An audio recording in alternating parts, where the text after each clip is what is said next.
Assalamualaikum warahmatullahi wabarakatuh. Kembali lagi bertemu dengan saya, Bapak Riki, di pelajaran IPA. Selamat pagi anak-anak. Kembali mendengarkan suara saya lagi ya, Bapak Riki, pada pelajaran IPA. Oke, pada kesempatan hari ini kita akan belajar tentang bab pertama. Kita meneruskan materi yang kemarin. Oke, kemarin kan kita sudah mempelajari tentang pembelahan mitosis. Pembelahan mitosis dan juga pembelahan meiosis. Oke, pembelahan mitosis. Mitosis itu berasal dari satu ini yang diploid, sifatnya diploid ya, atau 2N. Diploid itu berpasangan dan hasilnya menjadi 2. Jadi dari satu terpecah menjadi 2 pembelahan sel. Nah, yang kedua yaitu pembelahan meiosis. Pembelahan meiosis disebut dengan pembelahan reduksi. Oke, nah di sini sel diploid, ini selnya itu satu, ada pemat ya, pemat pemat ingat ya, pemat 1, pemat 2, pemat 1, metafase 1, anafase 1, telofase 1. Sedangkan yang kedua ada pemat 2. Nah, bedanya hasilnya ini, hasil dari pembelahan selnya ini dari 1 menjadi 4.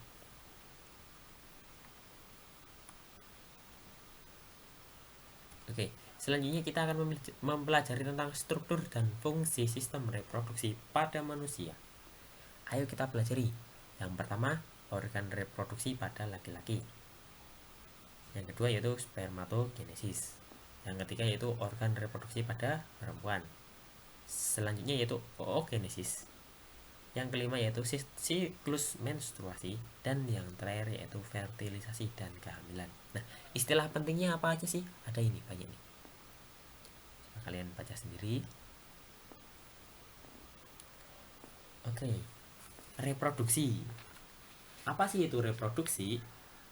Reproduksi merupakan cara makhluk hidup untuk menghasilkan individu baru yang memiliki sifat yang sama dengan induknya.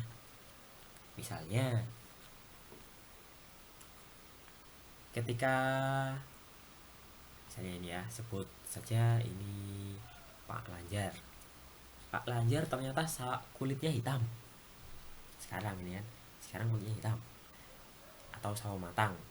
Ternyata orang tua dari Pak Lanjar, entah ibu atau bapaknya, memiliki kulit yang sama dengan Pak Lanjar, yaitu sawo matang atau hitam putih.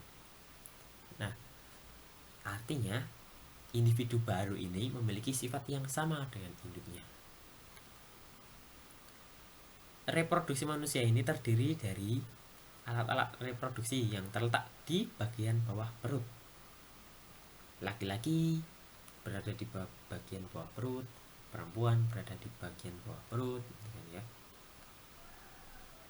Nah, untuk lebih jelasnya kita masuk ke organ reproduksi pada laki-laki. Ini e-book halaman 7 dan juga 8. Ini halaman 7, kita masuk ke halaman 8. Nah, ini ada gambar organ reproduksi pada laki-laki. Oke. Ada A titik titik titik, B titik titik titik, C titik titik titik, D titik titik titik, E, F, G, H, I. Oke. Berarti ada 9 ini. 9, 1, 2, 3, 4, 5, 6, 7, 8, 9. Ada 9 bagian. Nah, untuk nama-namanya ada apa aja sih? Ada yang sudah tahu? Nah, ini tentunya yang laki-laki tidak asing ini, karena kalian pada punya semua ini. Oke, selanjutnya kita lihat nama-nama organnya. Yang A ini ya, tadi yang panjang ini namanya penis. Fungsinya apa sih, atau keterangan strukturnya apa sih ya? Penis merupakan bagian luar organ reproduksi laki-laki yang berfungsi sebagai saluran kencing atau urin dan saluran sperma. Di dalam penis ini terdapat uretra yang berfungsi sebagai saluran urin dan saluran sperma. Nah, uretra ini kan biru-biru ini. Nah, salurannya itu yang merah-merah ini. Ini namanya uretra. Tidak percaya? Coba kita lihat yang F. Nah, uretra. Salurannya terdapat dalam penis. Merupakan akhir dari saluran reproduksi. Karena keluarnya dari uretra itu. Berfungsi sebagai saluran keluarnya sperma dan urin. Itu ya. Ini uretra. Ini penis. Kita lihat. Yang B, skrotum.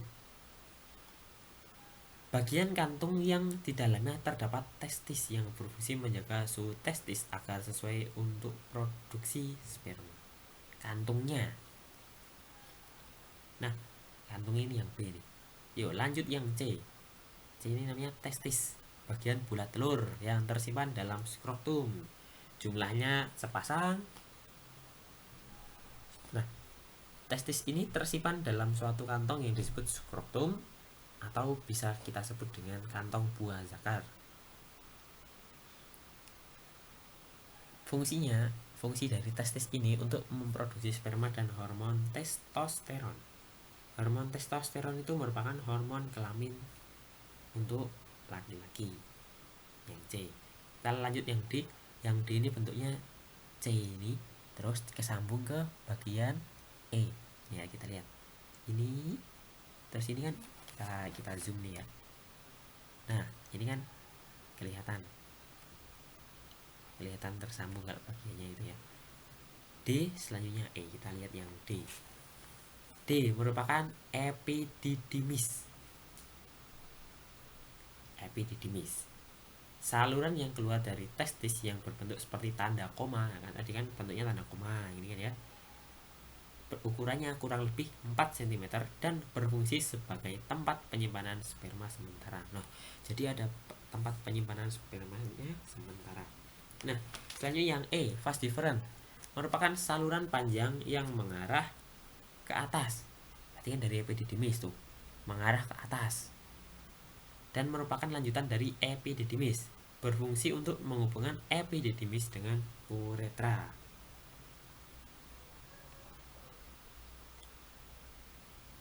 Vas deferens ini jumlahnya sepasang. Bagian ujungnya terletak di dalam kelenjar prostat. Oke, kita lihat uretra. Nah, ini kan tadi uretra ini kan yang merah-merah ini kan tadi ya yang F tuh ya. Jadi dari epididymis ini vas deferens, selanjutnya nanti ke uretra. Nah, kita lihat yang G. G ini apa sih? G, kelenjar viscula seminalis. Bagian yang berbentuk seperti kantung kecil berukuran kurang lebih 5 cm yang terletak di belakang kantung kemih. Berfungsi menghasilkan zat-zat yang diperlukan untuk perkembangan sperma. Kantung kemih ini merupakan kantung kemih merupakan kantung untuk menyimpan urin. Urin kita itu disimpan dulu. Nah, berarti ada namanya epididymis untuk tempat penyimpanan sperma, ada namanya kantung kemih untuk tempat penyimpanan urin.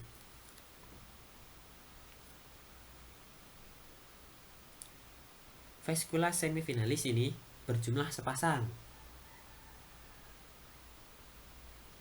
Vascula semifinalis menghasilkan 60% dari volume total cairan. Cairan vascula seminalis berwarna jernih, kental, berlendir, dan mengandung asam amino dan fruktosa. Cairan ini berfungsi untuk memberi makan pada sperma.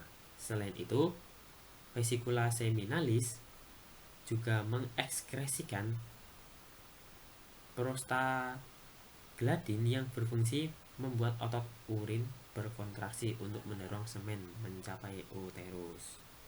Nah, jadi kalau ada sperma yang mau keluar, vesicula seminalis ini fungsinya untuk mengekskresikan, jadi yang mendorong. Selanjutnya ini ada kelenjar prostat tadi kan ya.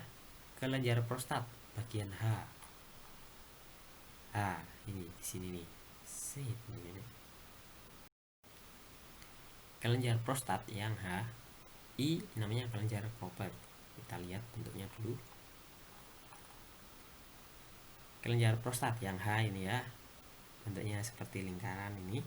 Yang I bentuknya kecil sekali ini, seperti kacang. Kita baca keterangannya. Bagian yang berbentuk seperti kue donat yang terletak di bawah kantung kemih berfungsi menghasilkan cairan bersifat asam. Terus selanjutnya untuk kelenjar Cooper, bagian yang berbentuk seperti kacang yang terletak di bawah kelenjar prostat berfungsi menghasilkan lendir dan cairan bersifat basah. Selanjutnya, alat reproduksi atau alat kelamin laki-laki dapat dibedakan menjadi alat kelamin luar dan alat kelamin dalam. Alat kelamin luar merupakan alat kelamin yang terletak pada bagian luar tubuh dan dapat diamati secara langsung. Oke, dapat diamati secara langsung. Yang pertama, yaitu penis. Bagi kamu yang laki-laki, air kencingmu dikeluarkan melalui organ yang namanya penis. Penis berfungsi sebagai saluran kencing atau urin dan sebagai saluran sperma. Penis terbentuk dari otot dan tidak mengandung tulang. Pada ujung penis terdapat struktur seperti lipatan kulit yang disebut dengan kulup atau prepuce. Kulup inilah yang dipotong pada saat seorang khitanan. Nah, itu ujungnya yang dipotong. Lanjut halaman 10. Yang kedua yaitu skrotum. Nah, di bawah penis itu ada skrotum, seperti kantung itu. Nah, di situ ada lipatan-lipatan kulit yang namanya skrotum. Pada skrotum terdapat 2 buah atau sepasang testis atau buah zakar yang berbentuk bulat. Skrotum ini fungsinya untuk menjaga suhu testis agar sesuai untuk produksi sperma. Nah, ini mengapa seorang laki-laki dianjurkan untuk berkhitan? Kira-kira apa manfaat di khitan? Nah, coba kalian baca-baca dulu di internet. Mengapa dianjurkan untuk berkhitan? Kira-kira apa manfaatnya gitu ya. Oke, selanjutnya ada alat kelamin dalam. Sudah jelas ya, nek dalam berarti di dalam tubuh, tidak dapat dilihat secara langsung. Ada testis, saluran sperma, uretra, dan kelenjar reproduksi. Oke. Testis nih, kita masuk ke bagian testis. Testis merupakan organ reproduksi yang berbentuk bulat telur, berjumlah 2 buah atau 1 pasang yang terdapat dalam skrotum. Saat ini mungkin usia kamu antara 13, 14, 15 tahun. Pada usia tersebut, testis mulai memproduksi sperma atau sel kelamin jantan dan hormon testosteron atau hormon kelamin. Nah, tahukah kamu apa itu sperma dan hormon testosteron? Sperma merupakan sel tunggal yang mempunyai ekor dan kepala yang merupakan sel kelamin bagi laki-laki. Sedangkan hormon testosteron adalah senyawa yang dapat merangsang perubahan fisik pada anak laki-laki, yaitu membesarkannya jangkung, tumbuhnya rambut pada tempat-tempat tertentu, misalnya kumis, jenggot, ya. Pada masa inilah kamu berada pada masa pubertas. Masa pubertas adalah masa ketika seorang anak mengalami pematangan fungsi seksual yang disertai perubahan fisik dan psikis. Lanjut halaman 11. Tahukah kamu nih ya, hormon testosteron memiliki banyak fungsi. Yang pertama, fungsinya untuk mengatur perkembangan dan fungsi alat kelamin laki-laki. Yang kedua, mengatur perkembangan ciri-ciri kelamin sekunder seperti tumbuhnya rambut pada daerah tertentu, meningkatkan aktivitas kelenjar minyak, kelenjar dalam kulit sehingga pada puber muncul jerawat dan bau badan. Nah, ini suara lebih membesar, yang dulunya suaranya misalnya cempreng, tahu-tahu suaranya membesar. Otot yang lebih kuat dan dada yang lebih bidang. Nah, ini hormon testosteron, fungsinya seperti itu. Selanjutnya, yang kedua yaitu saluran sperma. sperma yang dihasilkan di dalam testis akan keluar melalui epididymis yang seperti C tadi bentuknya. Epididymis merupakan saluran yang keluar dari testis. Pada saluran ini sperma disimpan sementara waktu sampai berkembang sempurna dan dapat bergerak maju menuju saluran berikutnya atau vas deferens.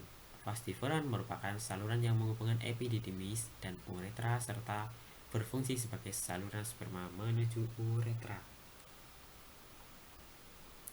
Uretra merupakan saluran akhir dari reproduksi laki-laki yang terdapat dalam penis. Masih ingatkah kamu bahwa air kencingmu keluar melalui penis? Uretra selain berfungsi sebagai saluran keluarnya sperma, juga berfungsi sebagai saluran keluarnya urin. Proses keluarnya sperma ini dikenal dengan istilah ejakulasi. Mungkin sampai di sini dulu pelajaran IPA. Kita akan melanjutkan di minggu depan. Semoga ilmu yang saya berikan bermanfaat. Kurang lebihnya mohon maaf.